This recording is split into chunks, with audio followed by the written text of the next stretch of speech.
Fala pessoal, tudo certinho? Bem-vindos à aula de características gerais dos seres vivos. Mas antes de falar da aula, eu quero fazer uma simples pergunta para vocês.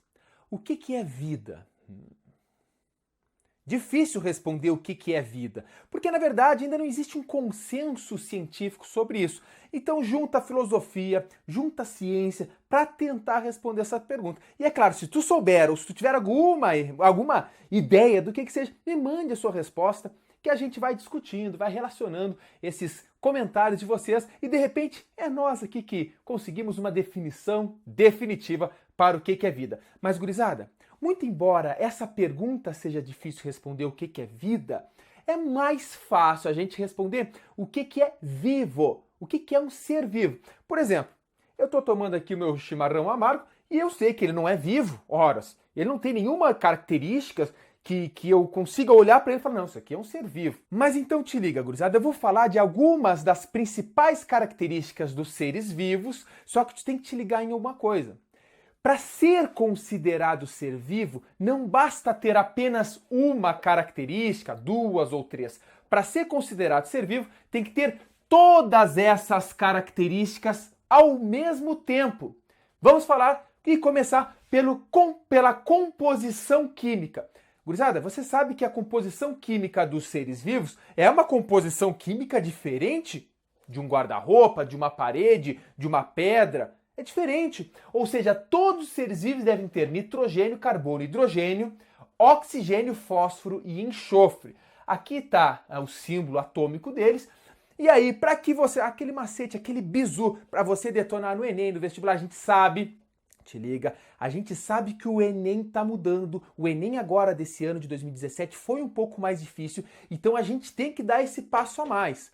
E para que a gente possa memorizar direitinho todos esses compostos químicos, esses átomos que formam os compostos químicos dos seres vivos, te liga, N-CHOPS. N-CHOPS. Composição química dos seres vivos, N-CHOPS. Nitrogênio, carbono, hidrogênio, oxigênio, fósforo e enxofre.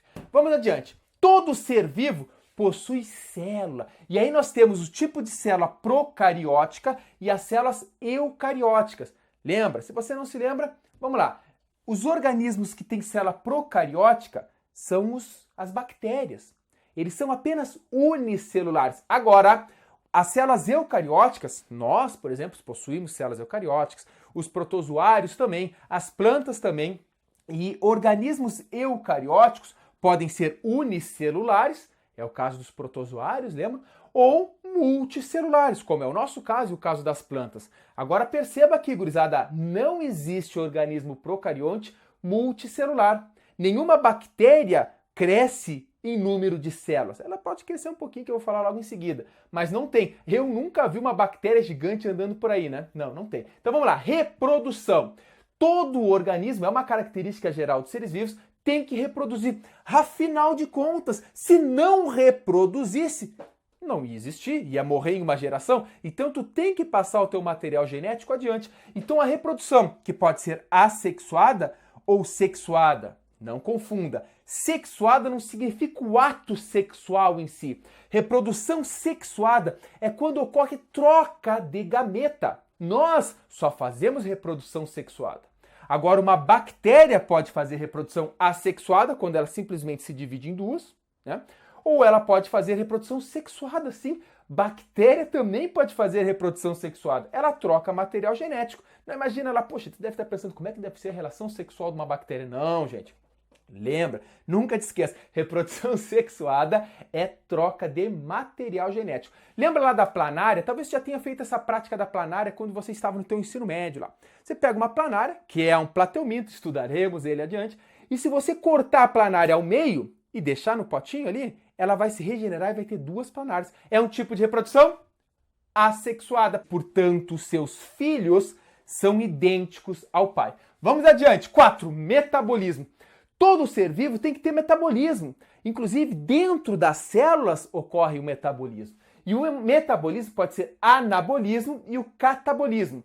Quando é anabolismo, é que você pega duas moléculas mais simples e forma uma molécula mais interessante, uma molécula mais complexa. Imagine o nosso pâncreas fabricando insulina. Ele pega aminoácidos, moléculas simples, e forma a insulina, uma proteína, uma molécula muito maior. E o catabolismo é o contrário, quando você pega uma molécula mais complexa e a torna mais simples. É o caso da respiração celular, quando a gente pega a glicose e quebra a glicose até tirar toda a energia dela. Então a gente está quebrando ela, estamos fazendo catabolismo. Além disso, todo ser vivo tem um crescimento.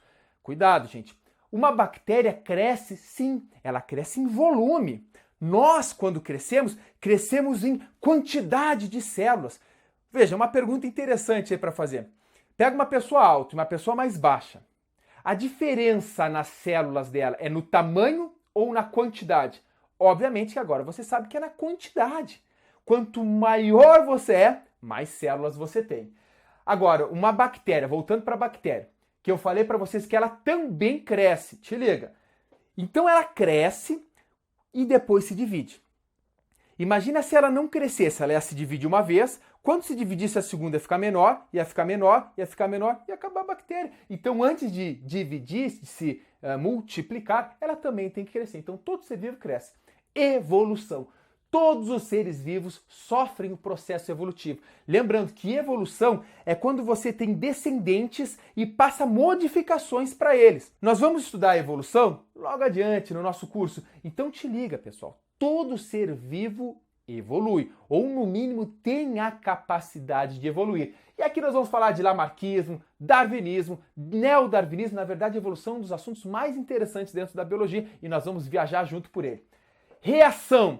Imagina tu, tá deitadão lá, né? Aquele sono, dormindo, feliz da vida, e de repente alguém vai lá e abre a cortina, aquele sol pega na tua cara, você dá aquela, né? Aquela reação totalmente estranha. Por quê? É o teu corpo reagindo a um estímulo externo e sofrendo, né? E dando essa ação. Que imagina, tu tá dormindo, tá tudo escuro, tua pupila tá bem dilatada, de repente entra aquele monte de... Né? Tu abre o olho e entra aquele monte de sol no teu... Imediatamente teu corpo tenta reagir para que você se proteja. Então, a tua pupila começa a se contrair para não entrar tanto sol, e aí tu tem essa reação. Mas repara, até uma planta tem reação.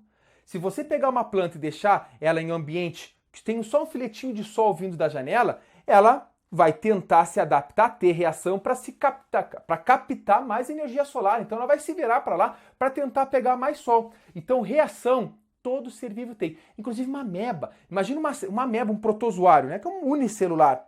Ele, com a sua membrana plasmática, ele percebe o meio ambiente e sai de um lugar ou vai para outro. Inclusive, todos os seres vivos têm reação. E essa reação pode gerar o movimento.